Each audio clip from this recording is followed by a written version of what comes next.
నమస్కారం. మిషన్ వివేక్ కార్యక్రమానికి స్వాగతం. ఈ రోజు మనం విద్యారంగంలో వస్తున్న మార్పుల గురించి చర్చిద్దాం. ఈ రోజు మనతో పాటు మైండ్ విజన్ వేణుగోపాల్ గారు ఉన్నారు. వేణుగోపాల్ గారు, షోలోకి స్వాగతం. బట్టి పట్టే విధానం, రోట్ లెర్నింగ్ కేవలం ర్యాంకులకే పరిమితమవుతోంది. ఇది విద్యార్థి యొక్క ప్రాబ్లమ్ సాల్వింగ్ సామర్థ్యాన్ని ఎలా దెబ్బతీస్తోంది? బట్టే పట్టే విధానంతో ప్రజెంట్ మనం సమస్య పరిష్కార నైపుణ్యాలని ఈ రెండిటిల్ని వ్యత్యాసం గమనించగలిగితే వీటిని ప్రాబ్లమ్ సాల్వింగ్ స్కిల్స్ అని అంటాం.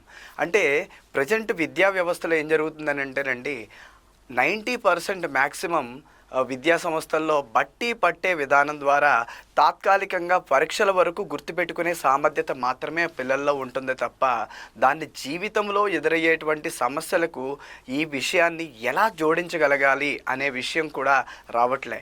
దీనికి ఉదాహరణగా చెప్తాను. ఎగ్జాంపుల్గా మనం వేమన శతకం చిన్నప్పుడు చదువుకున్నాము, ఉప్పు కర్పూరము నొక్క పోలిక నుండు అని చెప్పేసి. అంటే ఉప్పు కర్పూరము రెండూ ఒకేలా ఉంటాయి చూడడానికి, కానీ దాని టేస్ట్ వేరుంటాయని నేర్చుకున్నప్పటికీ కూడా సహజంగా మనం సొసైటీలో ఏంటంటే మోసపూరిత ఆలోచన కలిగిన వ్యక్తినైనా మామూలు మంచి వ్యక్తినైనా ఇద్దరిని ఒకే విధంగా మనం చూడడం అనేది మెయిన్ ప్రాబ్లం అవుతుంది. ఇలా చేయడం వల్ల, ఇలా చూడడం వల్ల మాత్రమే సమస్యల్లో ఇరుక్కుపోతున్నాడు మనిషి. అవునంటారా? అవును. అందుకనే ఈరోజు సమస్యను విశ్లేషించడమే కాకుండా మనం నేర్చుకున్న నాలెడ్జ్ని మన జీవితంలో ఎంతవరకు ప్రతిపాదించుకోగలుగుతున్నాం అనేది కూడా ఇంపార్టెంట్. అందుకనే ఏదైనా సరే ప్రాబ్లమ్ సాల్వింగ్ స్కిల్స్ని కనుక మనం డెవలప్ చేసుకోగలిగితే ఏ సమస్య వచ్చినా సరే మన యొక్క మేధస్సులోంచి ఆ సమస్యకు తగ్గ పరిష్కారాన్ని ఇంకొకరి మీద ఆధారపడకుండా మనకు మనం రిజాల్వ్ చేసుకునే పాసిబిలిటీస్ ఉంటాయి. Good evening all. I am Malika from second year AC.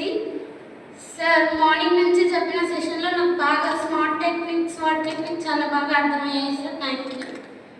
ఇంకా మీరు చెప్పారు కదా, కాలేజ్కి వస్తున్నామా చదువుతున్నాం అంటేనే అది బాగా నేను రియలైజ్ అయ్యాను సార్. ఇప్పటి నుంచి చదువుతున్నామని కాకుండా నాలెడ్జ్ పెంచుకోవడానికి ట్రై చేస్తాను సార్. Thank you.